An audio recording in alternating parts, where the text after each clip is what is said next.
in my neck of the woods here in Missouri, St. Louis and recently Kansas City, Missouri cities have passed bills in both of those cities to raise the minimum wage. Both cities voting to raise it immediately to $10 an hour and then incrementally raise it to 15. But the state of Missouri just passed a bill blocking the increases, placing a statewide cap on the minimum wage at $7.70 where it currently is now.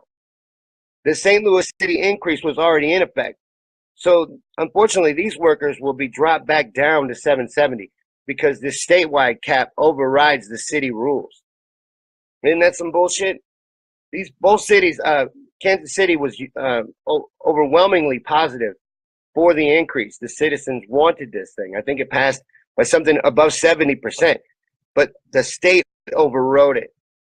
They tried to do it first in the state Supreme Court, and Kansas City won that case. But then they just went ahead and passed a statewide bill.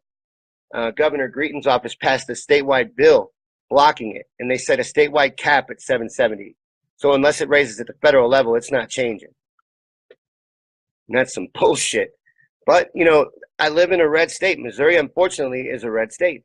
And there's only some blue areas, like St. Louis is, you know, blue, and Kansas City's blue. And they're large cities, but all these other cities, because of districts and shit like that, get just as much of a say. So the rural areas, they're like, fuck no, you know, they don't care.